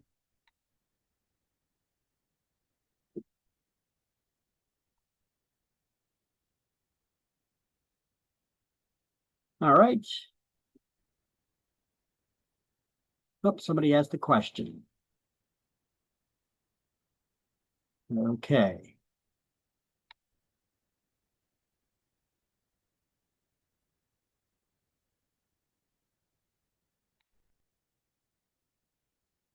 Okay, so here I put all of these parts of a deed, all the requirements to convey property, all on this one slide for you. You may want to snap a picture of it. It's pretty good information here.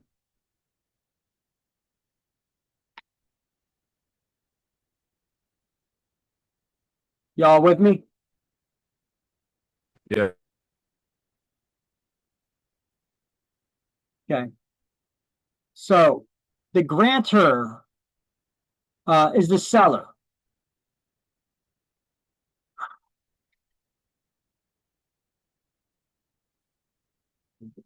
Okay, so these are the requirements to convey real estate.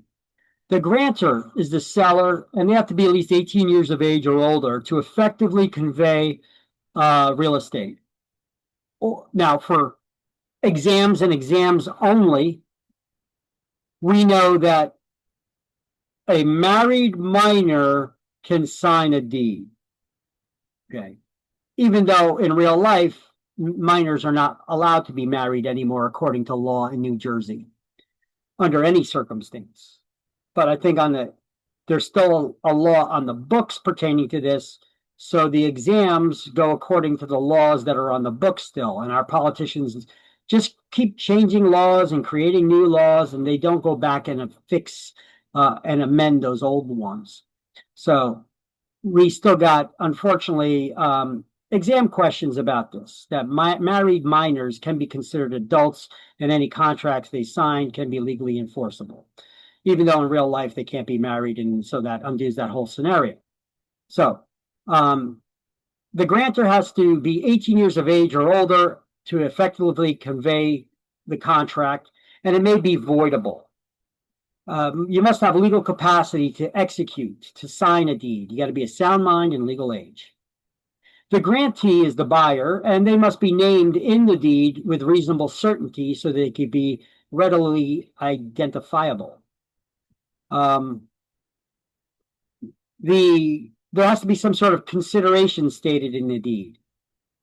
To be valid, all deeds, like any contract, must have a clause acknowledging receipt of something of value given and received in the exchange as consideration.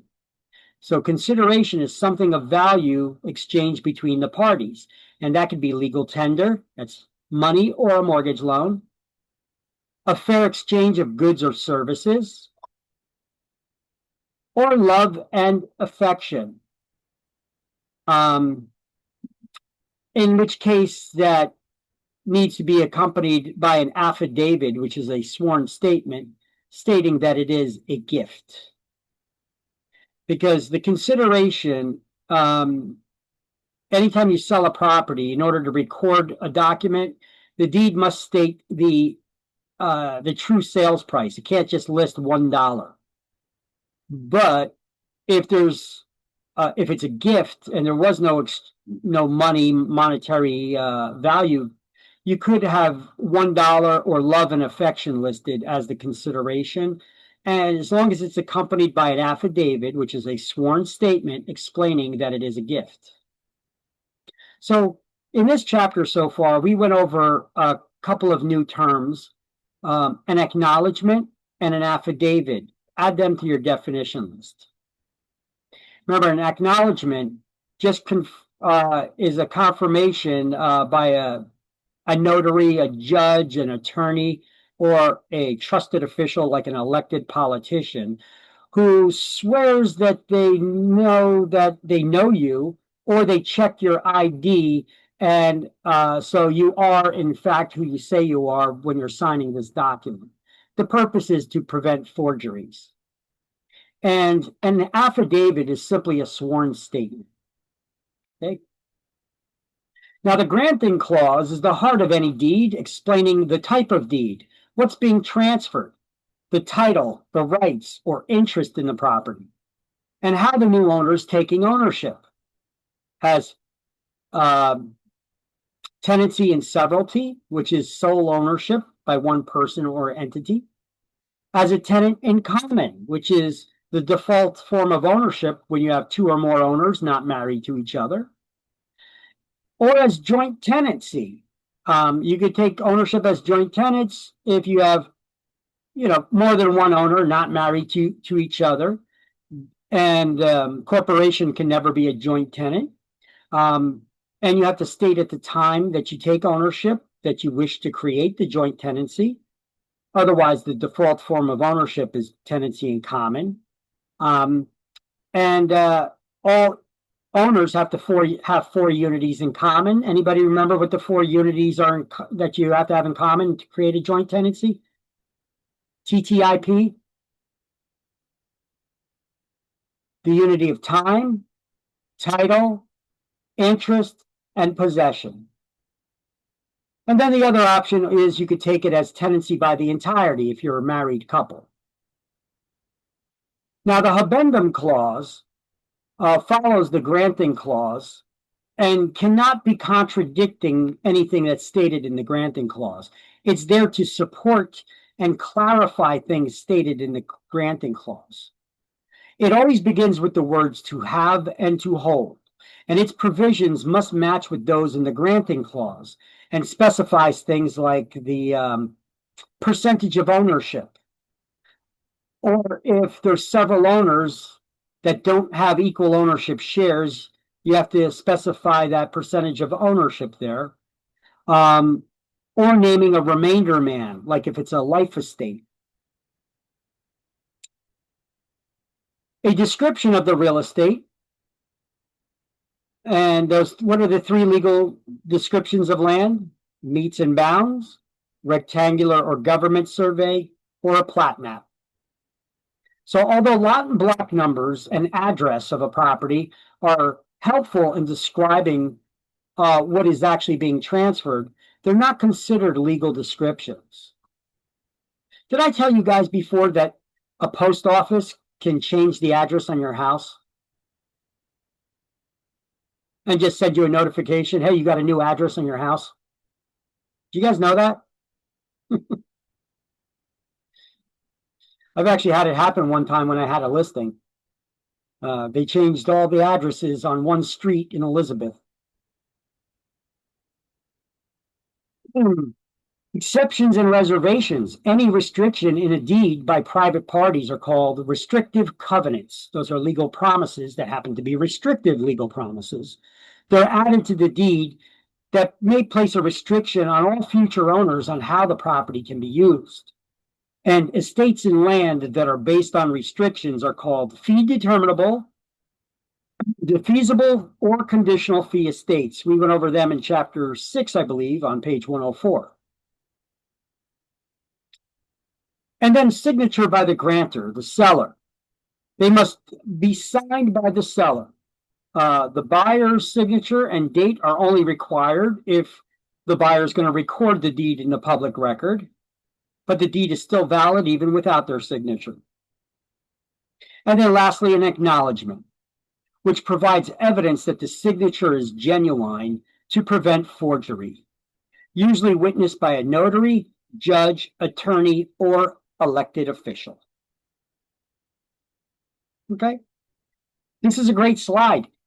It has a lot of terms on here that are defined that you need to know. There's a lot of information we went over in other chapters that was summarized here in the deed on a lot of good info here. You may want to snap a picture of this slide. Anybody need to snap a picture of it still, or can I change the slide? Got it. Got it. Okay.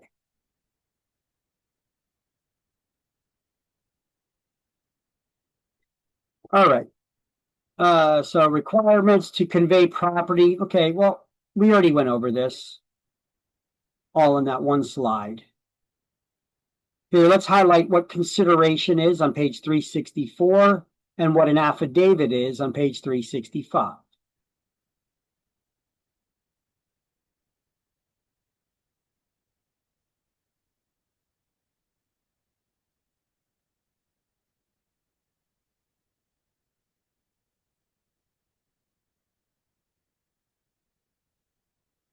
And let me know when you got that.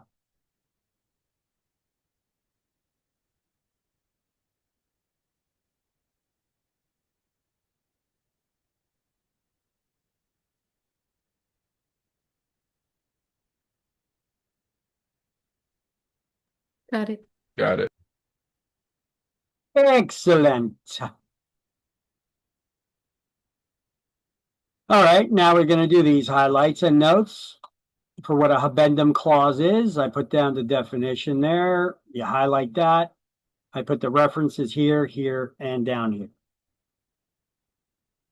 Just let me know when everybody's got it. If you're not copying it, also let me know so that I know that I can move on.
Got it.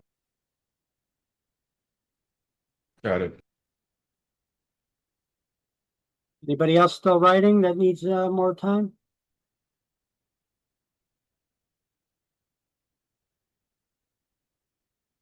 Okay. Okay, here's the signature of the grantor / seller. Now I got a little factoid here where we talk about the signature of the seller is required on the deed. You could also use a power of attorney and have somebody else sign a deed for you, right? Here's an interesting little factoid.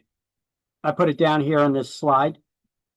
To prove that a person was alive at the time, so a power of attorney is only valid while the person who gave you the power to sign documents on their behalf is still alive. So to prove that person was alive at the time an attorney in fact signed documents on your behalf, you need to appear before a notary public and produce your ID at any date after the date that those documents were signed. Simply, that's actually what it is. It's a notary that basically says on a document, it says that this person has appeared before me and supplied their identification on this date. And then the notary certifies that. By doing so, that means that you were alive the previous day or whenever it was that that those documents were signed by the person who you assigned a power of attorney to and became your attorney in fact. Interesting, huh? So it's always a good idea, though, now to get that document from the notary as well as the power of attorney recorded in the public records along with the deeds and any documents that they sign. Because if you just do a title search now and you see that I was the current owner, but I had somebody else sign documents for me, and you do a search in the public records and there's no attorney in fact recorded, power of attorney recorded in the public records, anybody who does a title search to make sure that there was never an improper transfer of ownership in the past, they're going to look at this, they're going to be like, wait a minute, who's this person that signed the deed? They were never listed as the owner. That would create a cloud on the title. And now we got a problem that needs to be cleared up, because the next buyer should not take ownership of that property unless we could clear up what happened there. See, a little bit of sleuthing involved too. All right, so that's interesting. Little factoid there for you. Okay, so what is an acknowledgement? Well, an acknowledgement is just to confirm that somebody either confirms that they know you or they check your ID to verify you are who you say you are. And who can do that legally? Well, it could be a notary public, an attorney, a judge, or an elected politician. So in New Jersey, though, you know, they're also allowed to just say they confirm that they know who you are without checking the ID. Although that's kind of frowned upon as I'm going through my notary recertification here for my license. Because I'm a notary too. So an acknowledgement is a declaration made by a person who is signing a document before a notary public or authorized public officer. The acknowledgement provides evidence that the signature is genuine, the purpose being to prevent forgery. Although an acknowledgement is not required to make a deed valid, in New Jersey, all deeds, mortgages, and similar documents must be acknowledged before they can be recorded.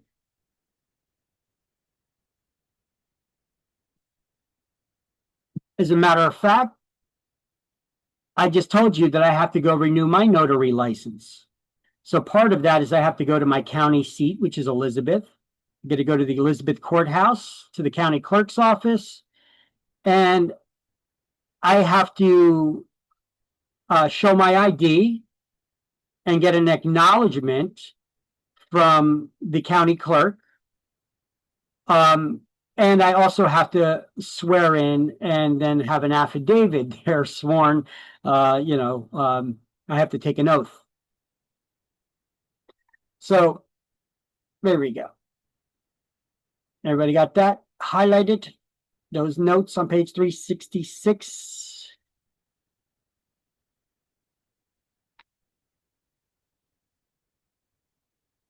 Got it. Okay. Now this is interesting. I told you guys many times already that when does the transfer of ownership of real estate take place? It's upon delivery and acceptance of the deed. So before transfer of title by conveyance can take effect, delivery and acceptance must exist. There must be an actual delivery of the deed by the grantor and either an actual or implied acceptance by the grantee. And title's set to pass when the deed is delivered. That's why they don't need to be dated or signed by the buyer.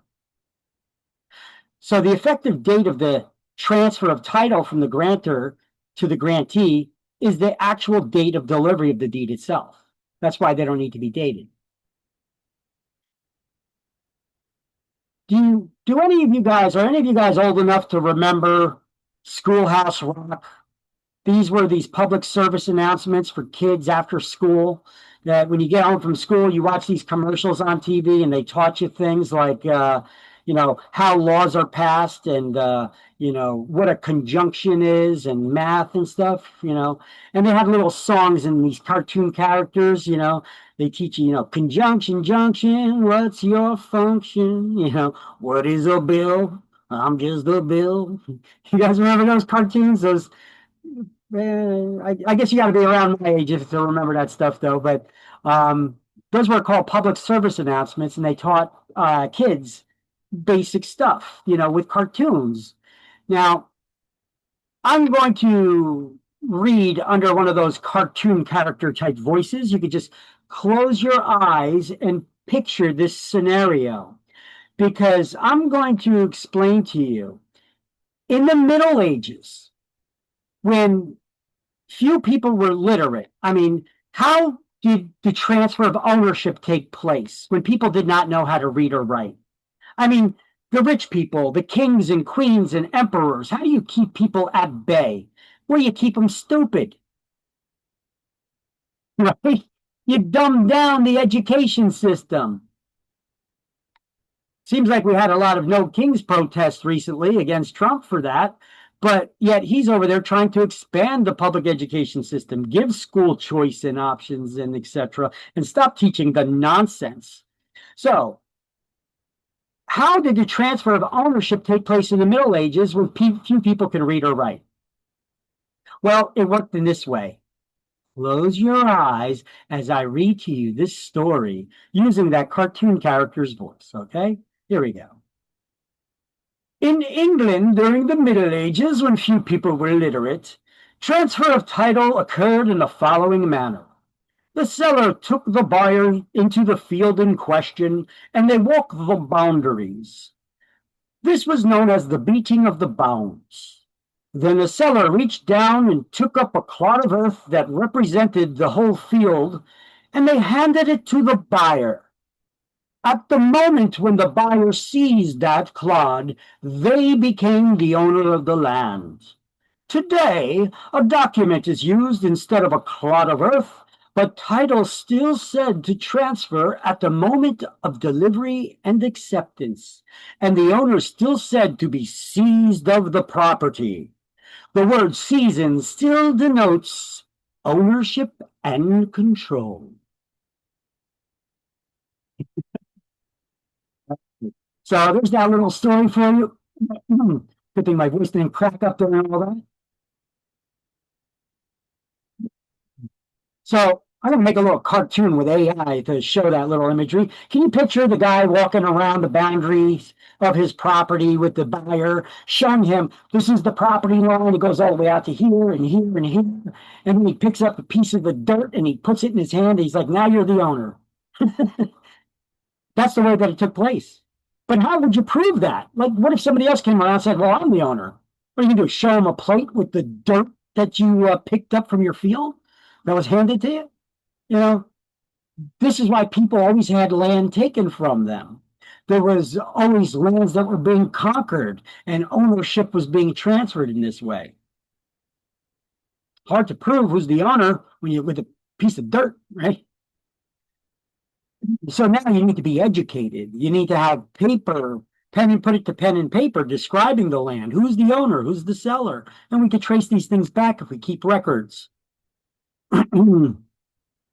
So how do we transfer the ownership by a corporation? Well, a corporation can convey real estate with a proper resolution passed by its board of directors.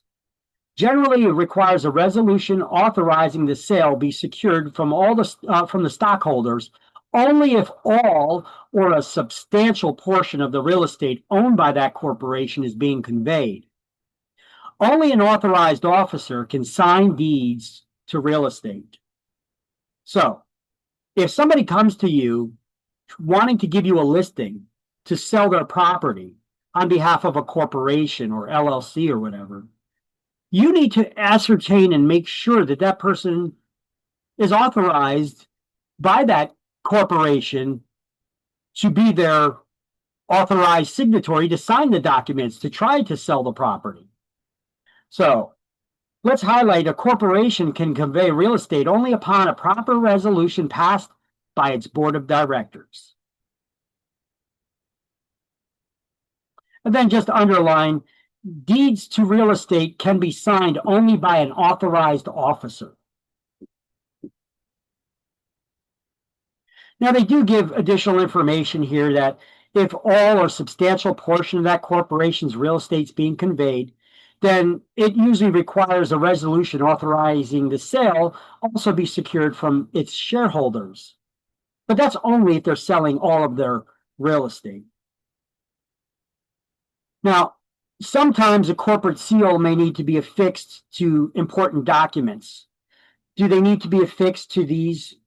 Well, the corporate seal need not be affixed to the conveyance unless the acknowledgement mentions the seal and says that it has to be. Okay? So that's how that works.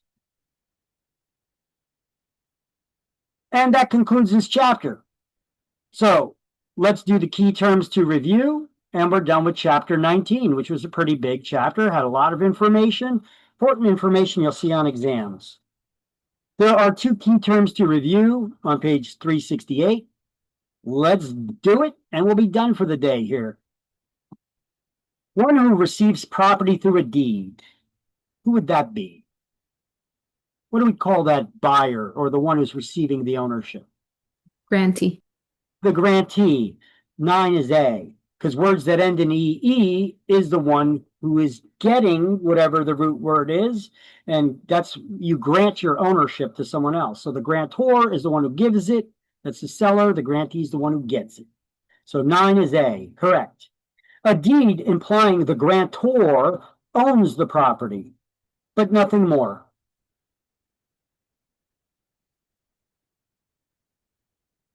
They're just stating that they have the legal right to sell it. What kind of deed does that? Bargain and sale deed. A straight bargain and sale deed. 2 is B, correct. Actions that actually transfer title.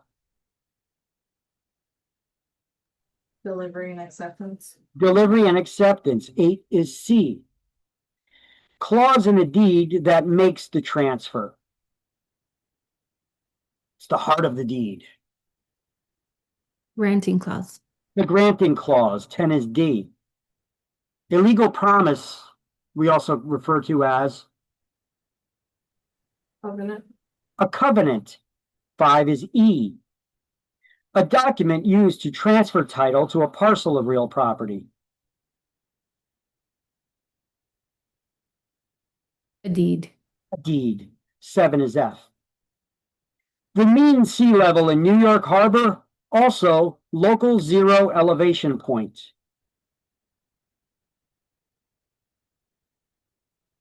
Datum.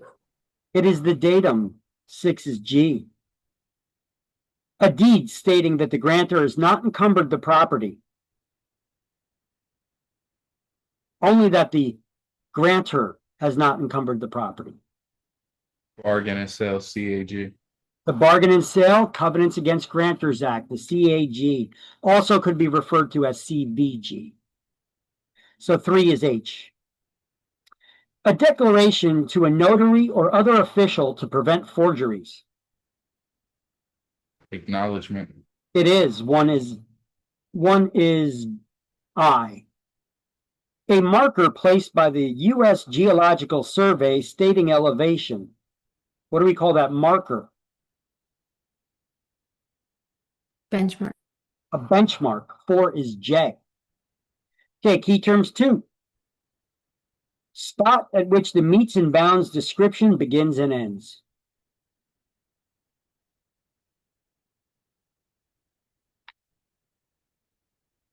Point of beginning. The POB, the point of beginning, correct. 6 is A. A fixed natural or man-made object identifying boundaries in the meets and bounds descriptions.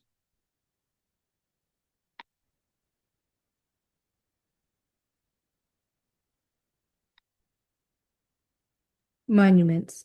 It's a monument. 5 is B. One who transfers title by signing a deed. Grantor. The grantor. 1 is C. A description sufficient to identify a parcel that is acceptable by a court of law.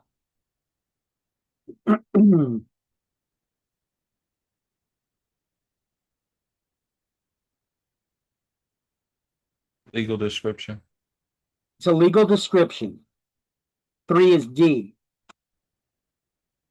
To have and to hold clause that explains ownership that's being transferred. Bundle clause. The habendum clause. 2 is E. A deed providing the grantee with the most protection of any deed. Warranty deed. A warranty deed.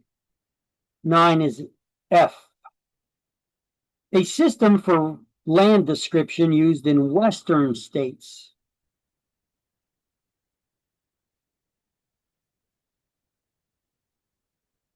Rectangular survey system. The rectangular or government survey system. 8 is G.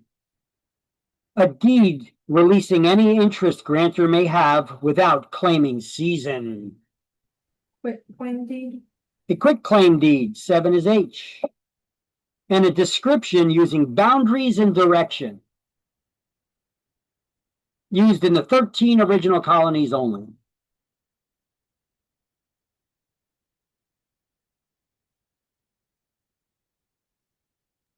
Meets and bounds. Meets and bounds. It's a measurement of meters and the boundaries around the property, right? The meets and bounds. 4 is I. And that concludes chapter 19.